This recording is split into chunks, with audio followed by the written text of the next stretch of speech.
वालेकुम दोस्तों, में खुशामद ले जनाब। इमरान खान के लिए एक और खतरे की घंटी बज गई है और बड़े जोर जोर से बज रही है, क्योंकि सुप्रीम कोर्ट ऑफ पाकिस्तान ने अपने फैसले के अंदर इमरान खान के गले के अंदर एक ऐसी तोक डाल दी है जिससे इमरान खान का बचना बहुत ही ज्यादा मुमकिन है।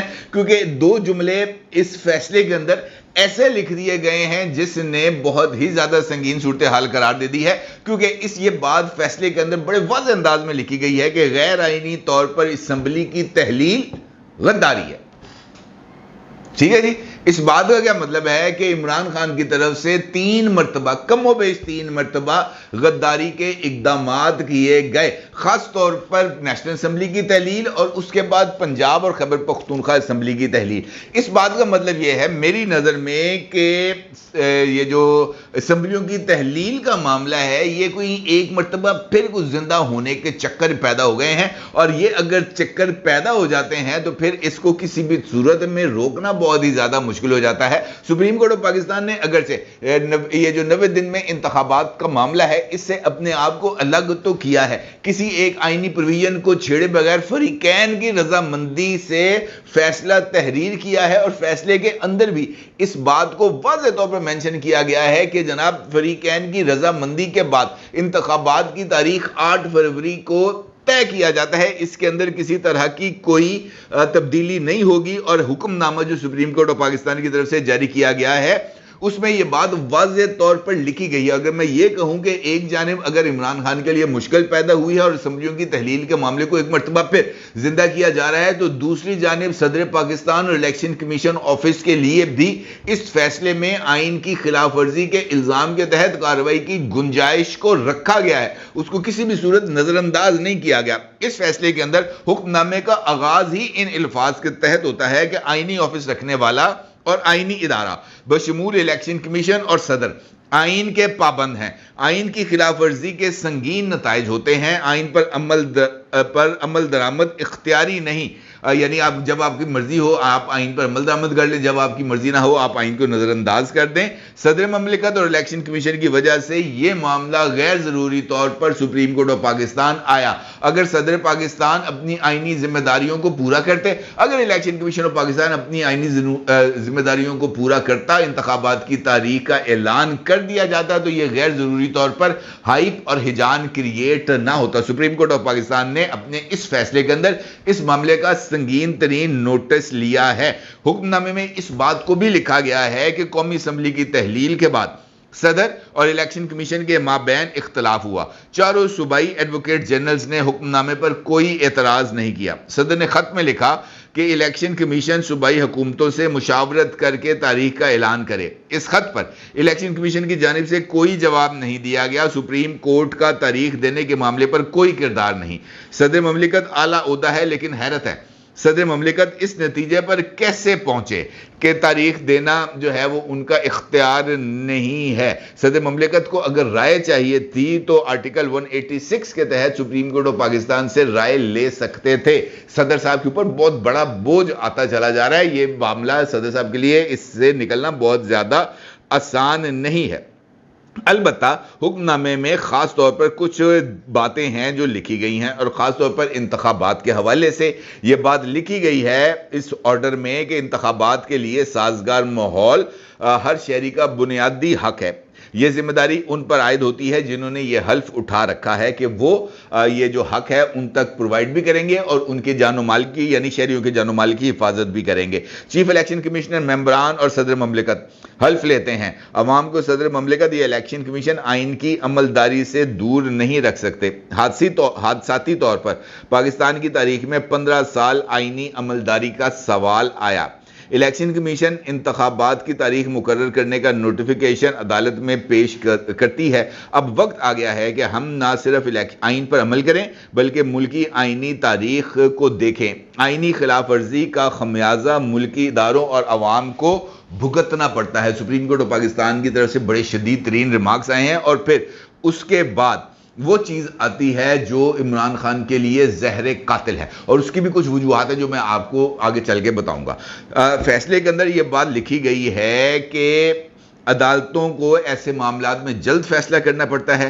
कौमी असम्बली की तहलील उस वक्त हुई जब वजीर आजम के खिलाफ अदम एतमाद आई, वजीर आजम को कौमी असम्बली तहलील करने का इख्तियार नहीं था, उस वक़्त तहलील करने का इख्तियार नहीं था, और उस वक्त के वजीर आजम ने असम्बली को तहलील करके आइनी बहरान पैदा किया।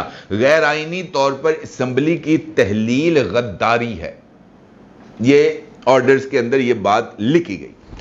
अब क्या मतलब है इस बात का? इस बात का मतलब यह है कि वो अमल जो जिस वक़्त किया गया, उस अमल के नतीजे में इमरान खान साहब के खिलाफ आर्टिकल 6 की कार्रवाई इस ऑर्डर के तहत मुमकिन हो गई। किसी भी सूरत इमरान खान एक नहीं 3 मरतबा इस कार्रवाई के जिम्मेदार हुए हैं, इस आइन की खिलाफ वर्जी पर गैर आइनी तौर पर और गैर जरूरी तौर पर असम्बलियों की तहलील करते हुए।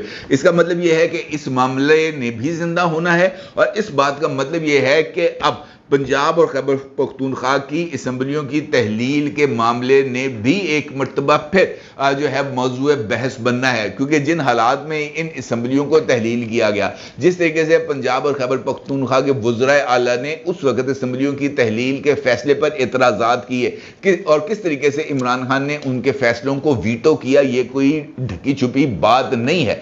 ओपन सीक्रेट है कि चौधरी परवेज़ इलाही साहब ने यहाँ पर लाहौर में ये डिवस रोड पर जो है मुस्लिम लीग हाउस में तकरीब से खिताब करते हुए वाज़ेह तौर पर इस बात का जिक्र किया था कि जनाब हम नहीं चाहते कि असम्बलियाँ तहलील हों, यह इमरान खान की मर्जी है और इमरान खान का हम पर जोर है। फिर उन्होंने इस बात का भी एतराफ़ किया था कि 99% अरकान असम्बली ऐसे हैं जो असम्बलियों की तहलील नहीं चाहते। और अगर आपको याद हो कि जिस वक्त मुज़ार अली अकबर नकवी साहब और इजाजुल एहसन साहब की तरफ से नोट लिखा गया था सुप्रीम कोर्ट ऑफ पाकिस्तान के उस वक्त के चीफ जस्टिस जनाब उमर अता बंदयाल साहब के नाम, जिसके अंदर यह कहा गया था कि जनाब हमें इस मामले का नोटिस लेना चाहिए, और उस वक्त बेंच बना था 9 रुकनी, जिसके अंदर मौजूदा बेंच के एक रुकन मिस्टर जस्टिस अतर मिनल्ला साहब भी शामिल थे, और उन्होंने पहली समाअत में ही इस नुक्ते को उठाया था कि अगर हमने असम्बलियों की तहलील और 90 दिन में इंतखाबात का जायजा लेना है तो फिर हमें इस बात का भी जायजा लेना होगा कि क्या असम्बलियों की तहलील आईनी है, क्या असम्बलियों की तहलील जो हुई है पंजाब और खैबर पख्तूनख्वा की, उसकी तहलील के अंदर कोई बदनीयती तो शामिल नहीं है। कौन सा ऐसा पंजाब और खैबर पख्तूनख्वा में आईनी बहरान आया था जिसकी वजह से उनके वज़राए आला को असम्बली तोड़ने की एडवाइस देनी पड़ी? तो बड़ी अदालत में जनाब उमर अता बंदयाल साहब जो उस वक्त बेंच को हेड कर रहे थे, उन्होंने इस बात का इतराफ़ किया था कि जनाब अतर मिनल्ला साहब आपकी आईनी नॉलेज बड़ी ज़बरदस्त है, आपने ये बड़ा अच्छा नुक्ता उठाया है, इस नुक्ते पर भी हम गौर करेंगे और ऑर्डर ऑफ द डे के अंदर इसको शामिल किया जाएगा। लेकिन जब ऑर्डर आया 3 दिन के बाद तो ये वाला नुक्ता उसके अंदर शामिल ही नहीं था, और पूरी प्रोसीडिंग के दौरान जब ये फैसला आया 14 मई को इंतखाबात का, एक मरतबा भी इस नुक्ते को ज़ेरे गौर नहीं लाया गया कि क्या पंजाब और खैबर पख्तूनख्वा असम्बलियों की तहलील आईनी थी, क्या गैर ज़रूरी नहीं थी, और अगर उसकी ज़रूरत थी तो क्यों थी। इसका मतलब यह है कि ये जो फैसला अब आया है, ये जो 90 दिन में इंतखाबात के मामले में, इसने एक जानिब जो आईनी ओहदेदार हैं उनकी आईनी जिम्मेदारियों को फिक्स कर दिया है, बता दिया है कि किसी भी हालात में, किसी भी सूरत के अंदर आप आइन से इनहिराफ नहीं कर सकते, किसी भी सूरत नहीं कर सकते। चाहे जनाब काउंसिल फॉर कॉमन इंटरेस्ट ने मंजूरी दी है, मर्दमशुमारी की नहीं दी, इंतखाबात की तारीख का ऐलान होना जरूरी था, इसके अंदर किसी को कोई दो राय नहीं है। आप ये बता सकते थे कि जनाब ये हमने काम करना है और इस काम के बाद फलां तारीख को इलेक्शन होंगे, डेट देना तय था, डेट देना जरूरी था, उसके अंदर जो है वो कोई गुंजाइश नहीं थी। और यहां पर जिम्मेदारी इलेक्शन कमीशन और उससे ज्यादा सदर ममलिकत पर फिट की गई है, बताया गया है कि जनाब आपने ये आईनी खिलाफ वर्जी की है, आपकी ये जिम्मेदारी थी। अगर आपको बहाम था तो आप जो है सुप्रीम कोर्ट ऑफ पाकिस्तान से एक रेफरेंस के जरिए कानूनी और आईनी राय मालूम कर सकते थे जो आपने नहीं मालूम की। और इसके साथ साथ जो आरिफ अलवी साहब हैं उनके मुरब्बी जनाब इमरान खान साहब के लिए भी कानूनी सवालात को खड़ा किया गया है।